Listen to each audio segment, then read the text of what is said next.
Bismillahirrahmanirrahim. Assalamualaikum warahmatullahi wabarakatuh. Alhamdulillahirabbil alamin.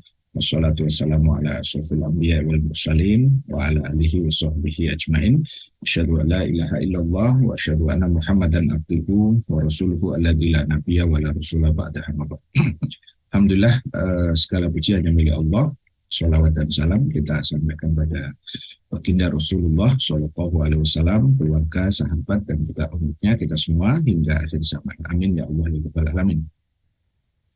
Alhamdulillah, sahabat-sahabat rahmatullah, kita bertemu kembali di kajian siasi kita untuk hari Senin ya.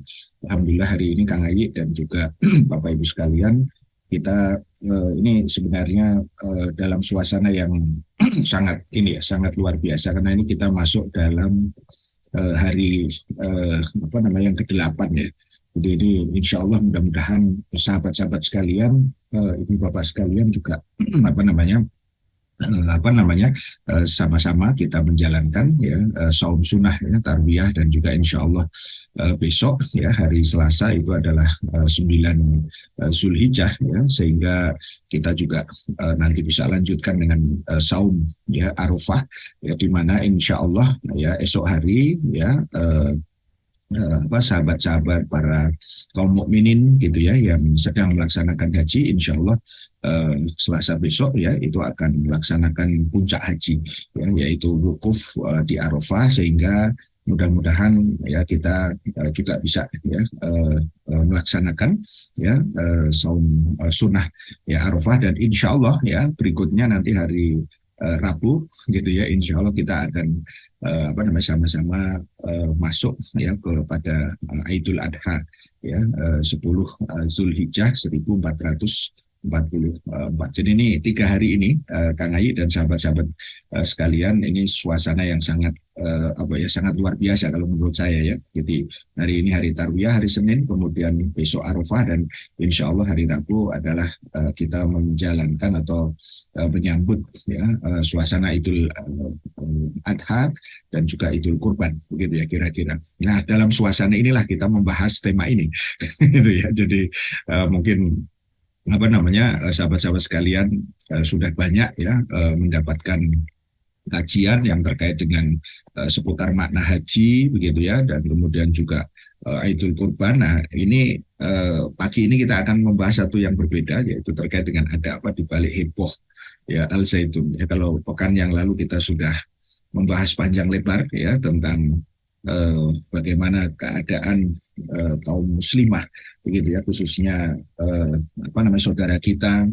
Dr. Afia Siddiqi ya, dan juga anak kita ya adik kita begitu ya Putri Aryani, dengan berbagai konteksnya.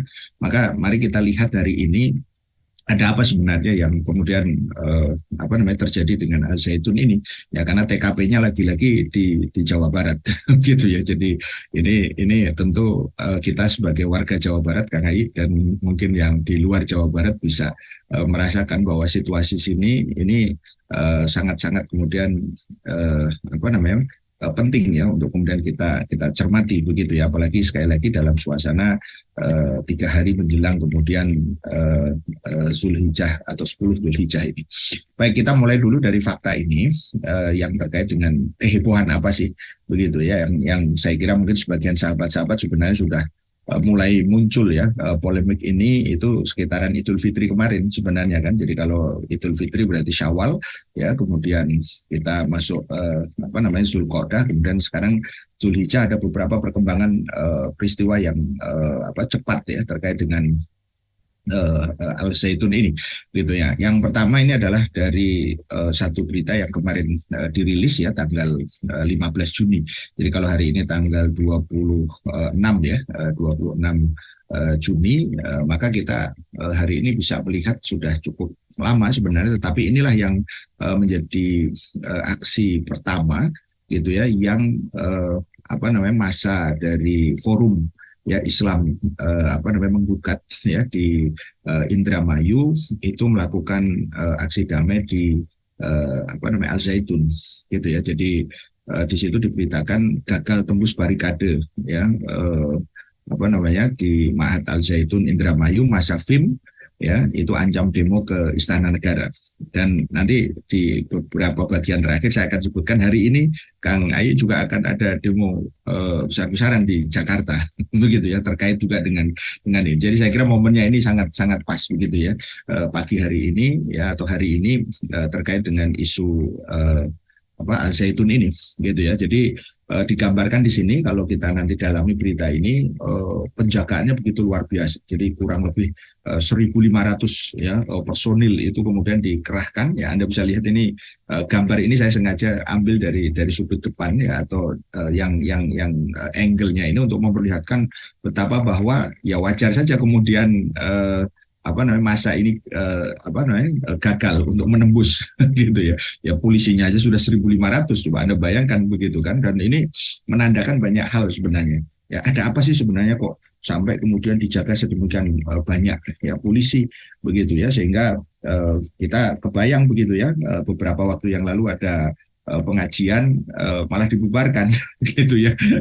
Sementara kemudian untuk menjaga ya tempat ini seolah-olah kemudian ada sesuatu yang begitu luar biasa begitu kan. Nah ini yang saya kira menjadi penting untuk kemudian kita masuk di dalam pembahasan ini. Ini salah satu sudut ya dari pesantren ya yang dikenal dengan Al Zaitun ya, Indramayu ya, Jawa Barat gitu ya. Jadi dari sini kita bisa melihat ini secara historis dulu, secara singkatnya dulu, agar nanti kita bisa memahami apa sih yang kemudian sebenarnya terjadi gitu. Jadi kalau dilihat dari sisi historis ya, pesantren Al Zaitun ini itu sebenarnya didirikan kalau dari sisi proses hukumnya itu tahun 1996 gitu ya. Jadi sudah cukup lama kalau dilihat dari sisi ini, tepatnya tanggal 13 Agustus ya 1996 ya. Jadi kalau nanti mereka milad itu mungkin Agustus bulan yang akan datang begitu ya. Jadi Juli, ini Juni, Juli, Agustus ya, itu merupakan usaha dari apa yang disebut dengan Yayasan Pesantren Indonesia. Ini nanti ada kaitan sedikit nanti yang perlu nanti di-highlight terkait dengan Yayasan Pesantren Indonesia. Dan saat itu dibangun di atas tanah seluas 1.200 hektar gitu ya. Jadi cukup luas ya kalau untuk ukuran ini, satu desa ya, di satu desa begitu ya. Kemudian diresmikan ya oleh Presiden yang ketiga Pak Habibie ya pada saat itu, pada tanggal 1 Juli 1999 itu pembelajarannya dimulai. Nah, diresmikan langsungnya tanggal 27 Agustus ya 1999. Jadi pada saat itu, dan pimpinannya itu adalah yang dikenal dengan Panji Gumilang begitu ya. Nah, ini yang seringkali kemudian nanti nanti akan menjadi sorotan begitu ya dari publik. Jadi ini kita lihat dulu dari fakta sekilas ini dulu. Nah, kemudian disebut-sebut juga ini adalah pesantren yang terbesar ya se-Asia Tenggara gitu ya, menurut Washington Times tahun 2005 begitu ya. Dan kalau nanti sahabat-sahabat ingin tahu lebih dekat ya, di situ tepatnya itu di Desa Mekarjaya, Kecamatan Gantar gitu ya, Kabupaten Indramayu, Jawa Barat. Jadi dia punya bangunan modern yang kemudian dilengkapi dengan masjid begitu ya, 6 lantai begitu ya. Kemudian dibangun di atas tanah seluas 3.000 meter persegi begitu ya. Kemudian sistem pendidikannya terpadu gitu, kira-kira sekilasnya begitu ya kira-kira. Nah, tapi saya tidak akan masuk lebih jauh ke sini, tapi coba perhatikan seiring dengan waktu gitu ya, tahun 2002 itu sebenarnya ada penelitian yang dilakukan oleh MUI ya, MUI Pusat ya, dalam hal ini terkait dengan berbagai laporan ya yang menyatakan ada penyimpangan. Nanti saya akan lihatkan hasil penelitian daripada MUI itu. Dan kemudian pada tahun 2004 gitu ya, tahun 2004 itu Al Zaitun heboh lagi. Kenapa? Karena di situ ada satu berita, ini menarik, saya ambilkan langsung di tahun 2004 ya, pada waktu itu sekitar bulan Juli ya, ada 24.000 pemilih di Al Zaitun yang diduga kuat gitu ya, itu adalah anggota apa yang disebut dengan NII, begitu ya, yang kemudian nanti kita kenal dengan NII apa namanya KW9, begitu ya. Ini nanti juga penting nanti untuk nanti menjadi salah satu topik pembahasan kita. Dan di situ beritanya ya, jadi apa namanya, peneliti dan mantan ya anggota NII ya, Anto Sukanto itu didampingi Ketua Lembaga Pengkajian dan Penelitian Islam ya pada saat itu LPPI Pak Amin Jamaluddin ya, itu mengatakan bahwa mereka itu adalah anggota NII dari KW9. Jadi dalam pemilihan legislatif mereka diperintahkan oleh pimpinan tertingginya untuk memilih PKPB ya, dan dalam pemilihan presiden disuruhkan memilih Wiranto gitu ya. Jadi pada saat itu kira-kira ini apa namanya kontroversinya itu di situ gitu ya. Nah, para pemilih itu diakomodasi untuk datang ke Al Zaitun 1 hari sebelum pencoblosan, begitu ya. Mereka datang dengan menggunakan ratusan bus ya, bahkan kemudian mereka itu dari Jakarta dan berbagai provinsi lain.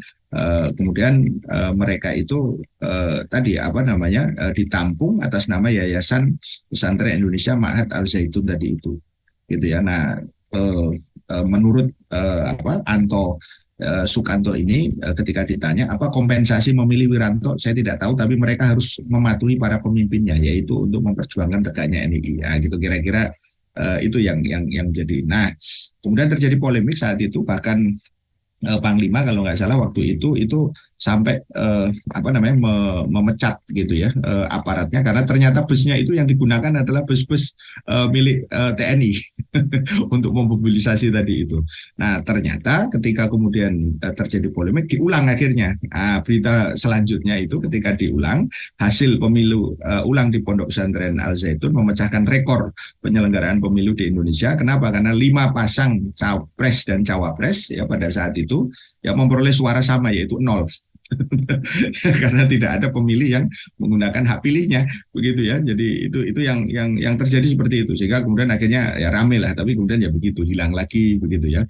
Ini sekilas untuk ini. Nah, kemudian kita lihat sedikit profil daripada Panji Gumilang, dan semua orang ya dalam banyak kesimpulan itu mengkaitkan bahwa dia kaitannya dengan NII KW9 yang itu juga dinilai apa namanya menyimpang, begitu ya, dari sisi fakta yang kemudian dilakukan. Jadi kalau kita lihat sekilas, ini kemarin sudah dibahas sebenarnya ya oleh Kang Salman ya terkait dengan keberadaan NII. Nah, sampai kemudian titik di mana kemudian NII itu apa namanya mereka melakukan perjuangan. Nah, ketika mereka kemudian dihentikan gitu ya, maka kemudian terjadilah semacam tadi apa ini apa persebaran begitu ya dari anggota-anggotanya tadi itu ya. Sejak itulah kemudian ada yang disebut dengan NII KW9 tadi itu ya. Dari KW9 ini kalau dilihat dari sisi apa namanya tadi apa namanya singkatan itu disebutnya komandemen ya wilayah ya. Jadi ini apa namanya merupakan tadi apa semacam upaya untuk melanjutkan, tetapi justru kemudian di situ banyak penyimpangan-penyimpangan gitu ya dibandingkan dengan NII yang sebelumnya. Jadi sebagian orang kemudian mengatakan justru yang seharusnya itu NII ya Negara Islam Indonesia yang waktu itu dibentuk oleh apa namanya Kartosuwiryo ya, kemudian setelah itu setelah kegiatannya kemudian dihentikan pada saat itu, kemudian tetap ada sebagian yang berusaha untuk eksis begitu ya, dan kemudian mereka menamainya dengan NII KW9 ya, dengan inisial tadi ya komandemen wilayah ya yang ada di situ. Jadi kalau dilihat dari sisi ini maka sebagian ya tidak mungkin asing lagi bahwa kemudian dari sisi ini adalah merupakan apa namanya paduan ya, kalau menurut salah satu dari mantan anggota NII ya, itu Az-Zaitun itu mengadopsi ya ajaran NII yang dipadukan dengan ajaran Isa Bugis ya dan lembaga kerasulan gitu ya. Jadi pada saat itu di tahun 1980-an MUI itu menyatakan bahwa aliran Isa Bugis ya itu sebagai aliran sesat karena terbukti melawan rukun iman ya dan rukun Islam, begitu ya. Jadi kalau berdakwah ya kata mereka ya itu pakai Al-Qur'an, pakai Injil, jadi perpaduan beberapa agama begitu ya untuk menutupi maksud yang sesungguhnya ya dari mereka begitu ya. Sehingga apa namanya mereka dalam konteks ini ya punya ajaran yang berbeda begitu ya, syahadatnya diubah gitu ya, bukan la ilaha illallah ya, tidak ada Tuhan selain Allah, tapi diartikan lain begitu ya, yang ada di situ. Jadi apa namanya dalam konteks sholat juga sama ya, sholat itu mereka meyakini belum diwajibkan karena masih dianggap apa namanya suasana itu atau periode itu adalah periode Mekah begitu ya, dan saya kira di situ kemudian kesimpulan MUI ya di tahun apa namanya 80-an itu terkait dengan Isa Bugis tadi itu, dan ini adalah perpaduan ya dari persoalan itu. Nah, sehingga dari sini apa namanya kita bisa melihat profil sekilas ya ini daripada Panji Gumilang ya, yang sebenarnya dia alumni dari beberapa ini ya perguruan tinggi maupun juga pondok yang sangat terkenal begitu ya. Kalau kita lihat ya, dia kelahiran Gresik ya, Jawa Timur, 30 Juli 1946, alma maternya UIN Syarif Hidayatullah gitu ya. Kemudian dia sempat apa namanya belajar di pondok pesantren Darussalam ya, Gontor begitu ya. Kemudian juga apa namanya dia kuliah di UIN Jakarta begitu ya, mengambil jurusan sejarah dan kebudayaan, dan pernah tercatat sebagai ketua ikatan alumni UIN Syarif Hidayatullah selama 2 periode 2006 sampai 2013 begitu ya. Jadi maksud saya ingin menunjukkan ini sekedar profil saja, tetapi yang lebih penting adalah keterkaitan dia tadi dengan NII KW9 yang didasarkan pada fakta MUI tadi itu, ajaran yang kemudian sebarkan itu menyimpang. Jadi maksud saya bahwa penyimpangan itu jangan dilihat sekarang saja gitu ya, tetapi ini adalah rangkaian dari yang sudah ada, dan berbagai kehebohan ya tanda kutip yang ada itu dimaknainya adalah bukan sekedar heboh, tetapi adalah memang ada penyimpangan yang kemudian terjadi di situ. Nah, apa itu penyimpangannya? Misalnya kita lihat berbagai penyimpangannya, misalnya yang terakhir ini terkait dengan Salam Yahudi dan membela Israel. Ya, menurut Ustadz Abdul Somad ini sudah dinyatakan ya udah jelas ya, itu adalah merupakan ya, kalau bahasa Ustadz Abdul Somad itu ya anti Yahudi itu ya, karena ini merupakan satu tindakan yang ya tentu saja sangat bodoh di saat kemudian kita tidak memiliki hubungan apa namanya diplomatik ya dengan Israel. Dia kemana-mana ya menyampaikan tentang Salam Yahudi ini, termasuk ketika kemarin ya, ketika dia dipanggil ya oleh tim investigasi dari Provinsi Jawa Barat ya, itu dengan sangat percaya diri ya, setelah mengucapkan Assalamualaikum dia mengucapkan Salam Yahudi gitu, tapi tidak ada yang jawab gitu ya yang ada di sini. Jadi ini contoh penyimpangan bagaimana seorang Muslim tentu saja tidak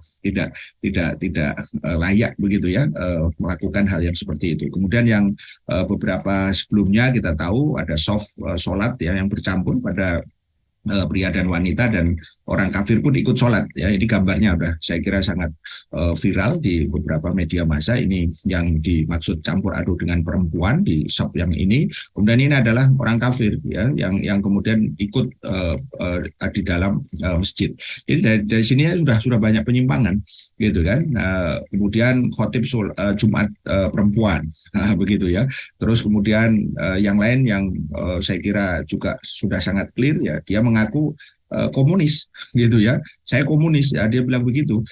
Panji Gumilang ini kan sangat jelas ya, sementara faham komunis itu sudah jelas-jelas dilarang begitu ya. Marxisme apa namanya komunisme itu sudah jelas, Marxisme Leninisme komunisme itu satu paket begitu ya, yang ada di situ ya. Bahkan kemudian beberapa waktu yang sebelumnya juga dia mengatakan mazhabnya bukan salah satu daripada mazhab ya yang 4 yang muktabar begitu ya, Imam Syafi'i, Imam Hambali, Hanafi, Maliki dan seterusnya, tetapi malah kemudian mengaku mazhab Soekarno. Ini juga aneh-aneh lagi kan gitu.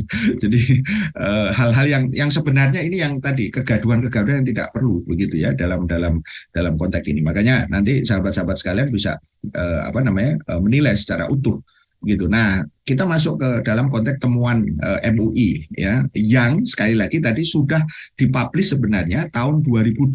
Tadi kan berdirinya 1900 apa namanya 96 secara legal formalnya, kemudian operasionalnya mulai tahun 1999 gitu ya. Nah, MUI tahun 2002 2022 sebelum tadi ada kehebohan terkait dengan pemilu gitu ya, itu sudah melakukan penelitian di sana gitu ya. Jadi apa namanya, sebelumnya juga menurut MUI fatwa tentang tadi ya beberapa penyimpangan pun sudah disampaikan ya, terkait dengan tentang misalnya hukum wanita menjadi khotib ya dalam rangkaian sholat Jumat ya, yang dituangkan dalam fatwa nomor 38 tahun 2023 menegaskan bahwa sholat Jumat yang khutbah dilakukan oleh seorang perempuan ya, hukum khutbahnya tidak sah dan sholat Jumatnya pun tidak sah.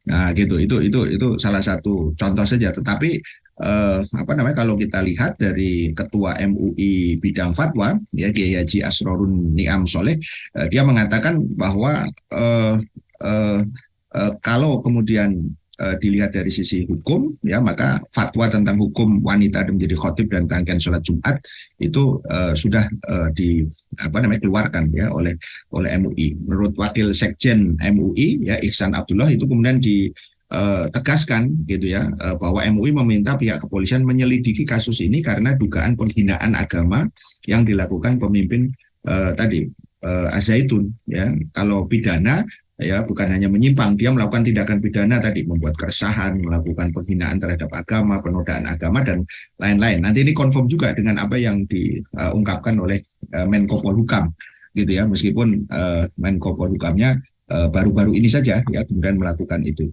Dan sekali lagi ini bukan kali yang pertama begitu ya, dari penelitian yang dilakukan oleh MUI tadi itu. Sebelumnya tadi selain yang sudah saya sebutkan, misalnya juga ada sorotan karena membolehkan zina dan dosanya bisa ditebus ya dengan uang begitu ya, mendirikan pesantren Kristen ya dan macam-macam gitu ya. Dan tadi juga terkait dengan pernyataan pidatonya yang mengatakan bahwa dirinya adalah komunis gitu. Nah, temuan MUI tahun 2002 itu ini. Jadi saya bacakan saja. Yang pertama itu adalah ada indikasi kuat ya adanya relasi dan afiliasi antara Az-Zaitun ini dengan organisasi NII KW 9 tadi, baik secara historis ya, finansial maupun juga kepemimpinan. Jadi dari sini kita bisa melihat bahwa apa namanya, ini sebenarnya sudah bayangkan Kang Ayi, ini sudah dari tahun 2002, jadi sudah 21 tahun yang lalu. Mungkin yang baru lahir pun sekarang sudah besar kan. Gitu ya, maksudnya apa namanya, anak-anak kita yang lahir di tahun-tahun tersebut sekarang sudah 21 tahun usianya.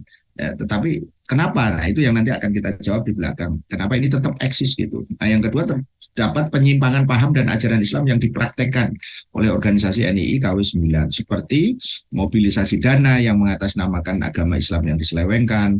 Ya, tadi sebagian sudah disebutkan terkait misalnya dengan apa namanya, masalah boleh untuk kemudian mengambil harta orang lain begitu ya, kemudian penafsiran ayat-ayat Al-Quran yang menyimpang dan mengkafirkan kelompok di luar organisasi mereka begitu ya. Kemudian yang ketiga, ditemukan adanya indikasi penyimpangan paham keagamaan dalam masalah zakat fitrah ya dan kurban ya yang diterapkan oleh pimpinan Az-Zaitun.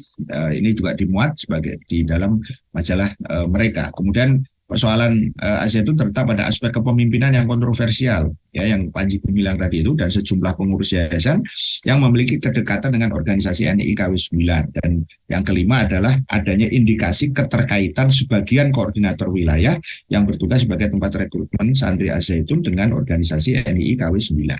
Jadi poinnya saya kira di sini, sehingga temuan MUI ini sebenarnya harusnya tinggal di follow up gitu ya, karena memang 20 tahun ini tidak ada perubahan ya. Ini yang kemudian membuat kesimpulan adanya apa yang disebut dengan pembiaran begitu ya. Jadi pembiaran yang sedemikian lama, 21 tahun begitu ya.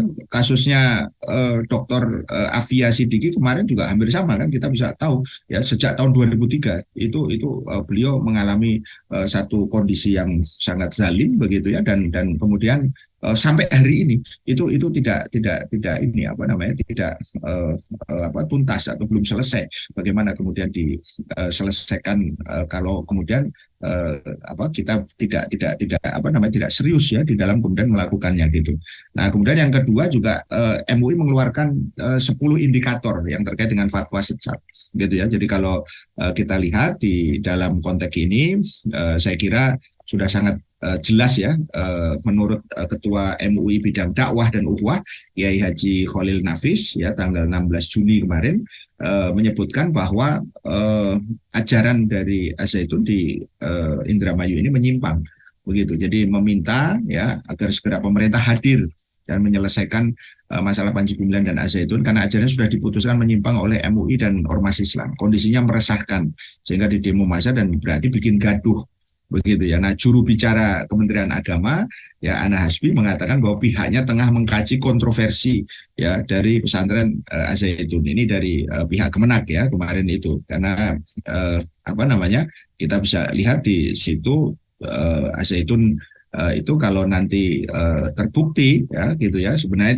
tinggal di follow up saja gitu ya karena tadi penelitian dari Kemenak itu sebenarnya sudah ada gitu juga sama dengan hasil temuannya MUI tadi itu gitu ya. Jadi kalau Al-Zaitun ini melakukan pelanggaran berat menyebarkan paham keagamaan yang diduga sesat maka kata Ana ya kami bisa membekukan nomor statistik dan tanda daftar pesantren termasuk izin madrasahnya gitu ya. Maka dari sini kemarin muncul ungkapan bahwa Kemenak itu menolak anggapan bahwa Al-Zaitun itu dapat dana miliaran ya itu kata Pak Gubernur Jawa Barat gitu ya.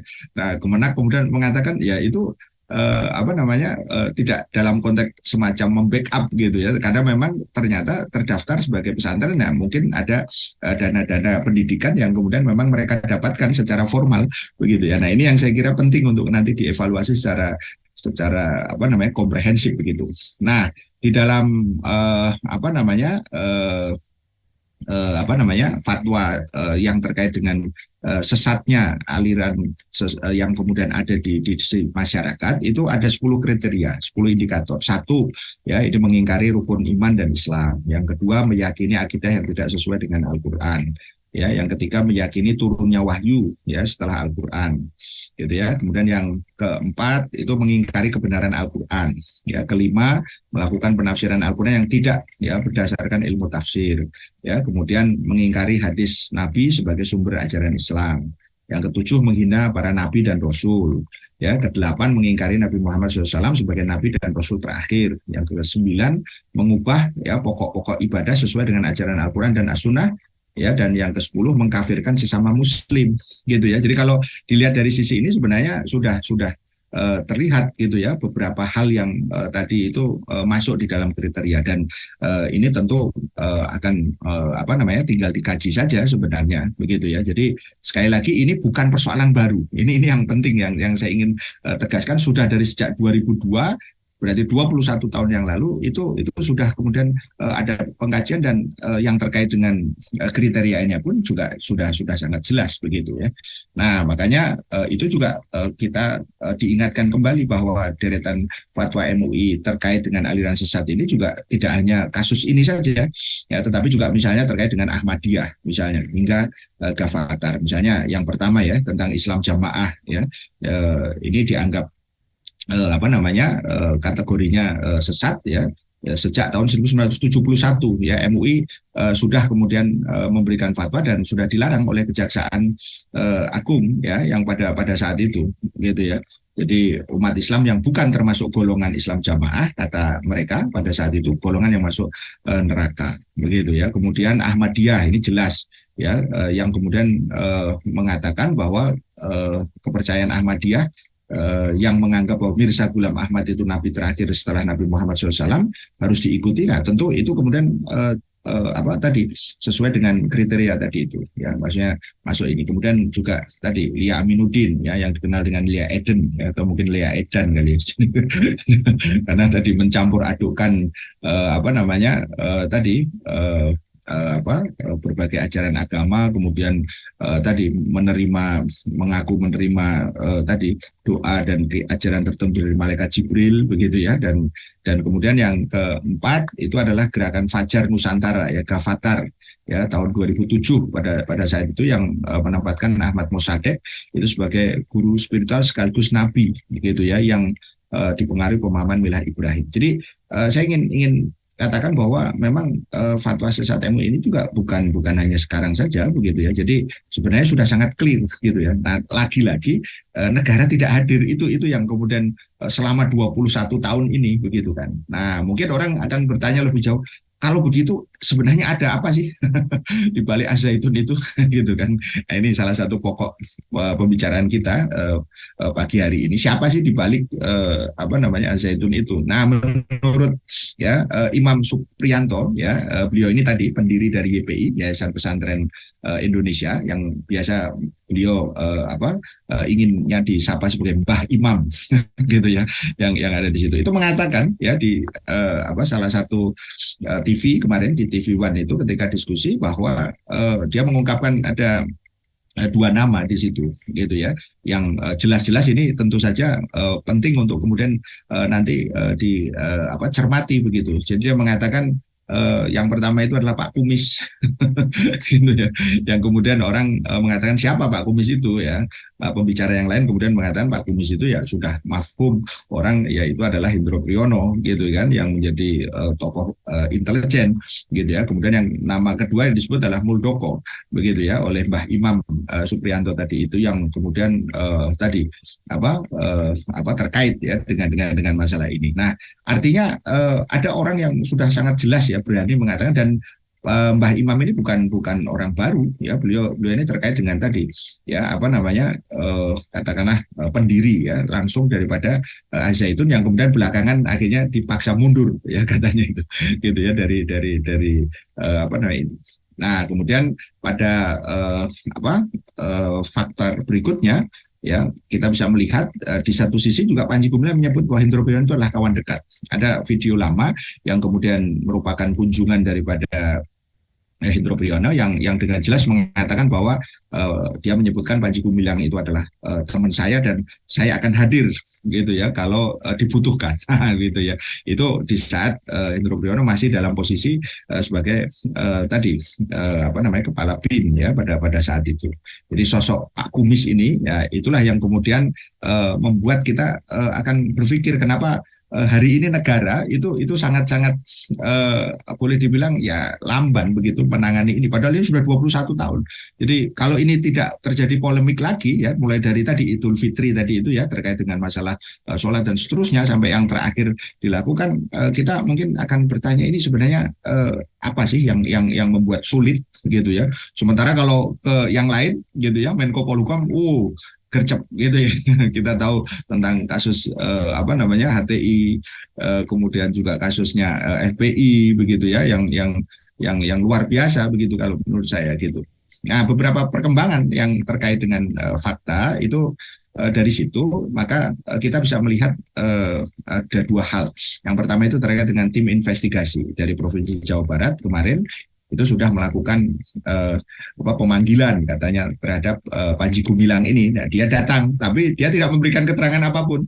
Ya, dia datang rencananya katanya mau diklarifikasi, tapi tidak ada jawaban pada saat itu. Makanya keterangan daripada ketua tim investigasi Pak Kiai Badur Zaman ini itu dia datang ya, Panji Gumilangnya itu terus kemudian diminta klarifikasi tapi tidak menjawab, dia minta waktu katanya begitu gitu ya, sehingga tim peneliti dari MUI pusat gitu ya itu menyatakan kecewa ya, Profesor Firdausam dengan timnya tadi, karena dia tidak mendapatkan klarifikasi secara langsung gitu ya. Jadi Panji Gumilang itu hanya datang ya, setelah itu kemudian ngobrol-ngobrol, setelah itu kemudian selesai, tidak ada apapun yang kemudian keluarkan. Sekarang posisinya tim ini katanya sedang menunggu jawaban gitu ya, entah sampai kapan gitu ya, yang kita tahu. Nah, yang kedua adalah setelah itu tadi Gubernur Jawa Barat katanya menyampaikan kepada Menko Polhukam ya terkait dengan ini, dan kata Pak Mahfud gitu ya, kesimpulan sementara itu adalah menduga ada 3 masalah, salah satunya pidana.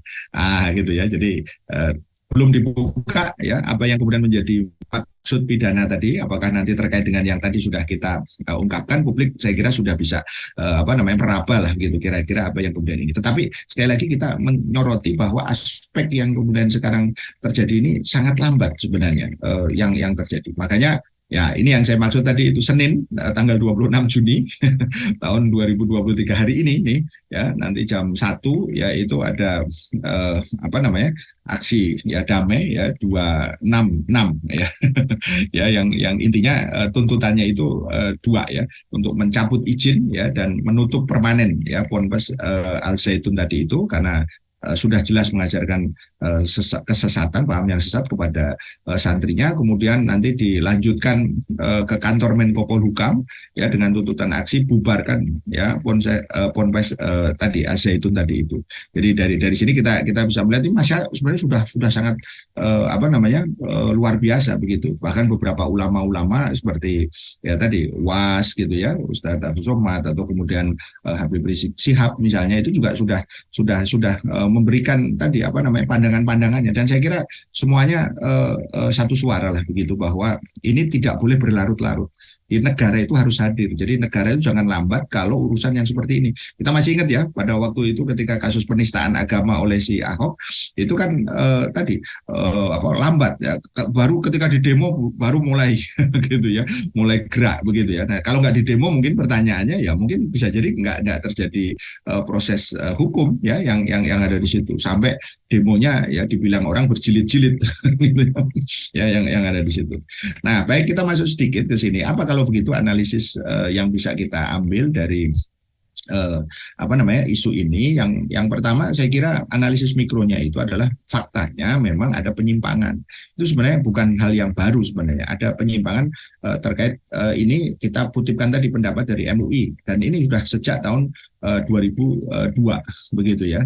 Dan kemudian yang kedua diduga terjadi pembiaran ya atas penyimpangan tadi itu selama 21 tahun begitu ya. Jadi tidak ada apa namanya istilahnya satu keseriusan kalau menurut saya. Bahkan tadi di 2004 kan malah terjadi tadi penggelembungan suara di sana yang akhirnya tadi memaksa pimpinan TNI sampai kemudian memberhentikan anak buahnya tadi karena bus-busnya digunakan. Tetapi persoalannya bukan itu. Berarti ada sesuatu yang jauh lebih besar dari hanya sekedar persoalan tadi apa pemilu tadi begitu ya. Nah, makanya secara makro kita bisa melihat ya diduga ada peran orang kuat tadi ya, sudah disinggung tadi oleh Mbah Imam tadi itu gitu ya sehingga penyimpangan itu terus berlanjut artinya kita bisa melihat Anda bisa perhatikan tuh dari gestur ya dari gimmick ya dari Menko Polhukam itu hati-hati sekali itu kalau ngomong ketika terkait dengan masalah ini gitu ya kalau dua orang ini kita tahu kan ini jauh lebih apa namanya tadi apa namanya istilahnya berpengaruh tentu saja gitu ya di situ ada dua orang nama ya paling tidak yang disebut tadi oleh Mbak Imam itu ada Hidro Priyono yang dia juga merupakan tadi apa namanya tokoh senior dan yang kedua ada kepala presiden dan Pak Muldoko begitu ya. Nah ini tentu yang nanti akan menjadi hal yang harus dicermati oleh publik gitu ya. Dan yang kedua saya ingin katakan bahwa maraknya aliran sesat eksis seperti ini dalam sistem sekuler demokrasi itu adalah wujud dari kebebasan. Ya, jadi freedom of speech untuk menyampaikan. Ya, coba bayangkan ngomong saya komunis saja, orang lain mungkin akan sudah jadi masalah begitu. Tapi dia tenang-tenang baik, gitu ya. Kalau orang apa namanya orang bilang begitu gitu. Dan ini tentu bertentangan dengan sistem Islam. Makanya saya ingin katakan kalau kemudian ada satu pendapat yang mengatakan bahwa Al Zaitun ini adalah di apa namanya tadi backing gitu ya oleh intelijen tadi. Itu konteksnya tentu saja adalah dalam rangka agar umat Islam ini semakin mewaspadai tentang jangan sampai kita kemudian diadu domba begitu ya. Jadi ada seolah-olah satu kelompok yang kemudian begitu apa kuat walaupun menyimpang tadi itu ya sementara umat Islam yang mengkritisi itu dianggap malah justru Anda ini terlalu berlebihan. Nah, ini yang justru tidak boleh terjadi. Artinya apa? Umat Islam nanti sibuk dengan apa namanya? Konflik horizontal antar sesama umat Islam sendiri. Karena apa? Karena negara tidak hadir. Ingat sekali lagi 21 tahun.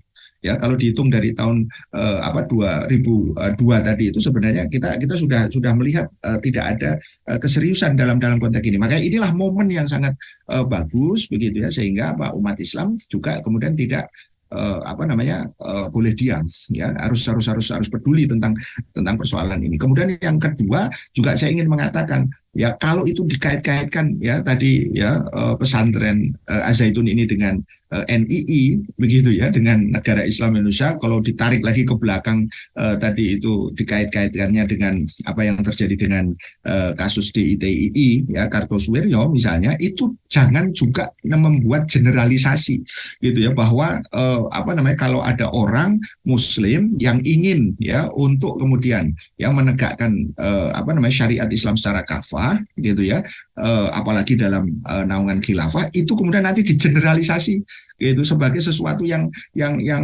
apa namanya terlarang begitu. Nah, ini kasusnya saya kaitkan dengan apa yang terjadi pada kasus di Pasuruan kemarin ya, ketika ada pengajian terkait dengan apa mengkaji tentang masalah apa namanya sudut pandang Islam tentang bagaimana peran uang, yaitu dinar dan dirham dalam menggantikan dolar ya, apa yang disebut dengan fenomena dedolarisasi ya, di dalam kaitan dengan itu kan lagi mendalami ajaran Islam, kok kemudian di apa malah dibubarkan begitu kan. Nah, ini yang saya ingin katakan, jangan sampai kemudian ada semacam kalau dalam bahasa Sunda mungkin disakompet daunkan gitu, kira-kira gitu ya Kang Ayi ya. Jadi di generalisir.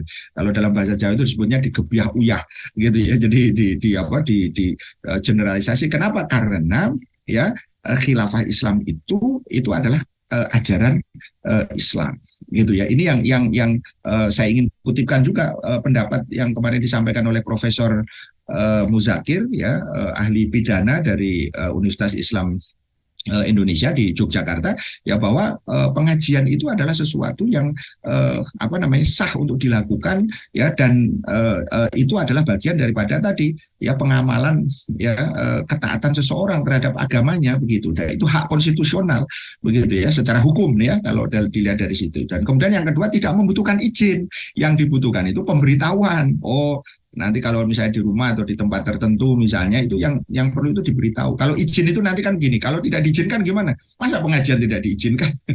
Begitu kan? Ya, sementara dalam rangka mendalami agama gitu ya. Dan yang ketiga, mengkaji khilafah Islam itu adalah bukan merupakan sesuatu hal ya yang terlarang. Sekali lagi, jadi mengkaji ya khilafah Islam ya sebagai ajaran Islam itu adalah bukan sesuatu hal yang terlarang. Kenapa? Karena khilafah itu adalah ajaran Islam. Masa kemudian mendalami Islam itu kemudian dilarang begitu ya? Yang jelas-jelas justru komunis gitu ya. Bahkan kemudian kalau mau diperluas, yang mengkaji sekulerisme, kapitalisme, mestinya justru kemudian apa namanya yang kalau itu dipraktekkan bahkan gitu ya, itu dilakukan. Ya, saya sudah sering katakan, jangan sampai kemudian ke Islam itu akhirnya semacam tadi apa namanya ada upaya untuk melakukan stigma buruk gitu ya. Nah, ini yang harus kita ingatkan.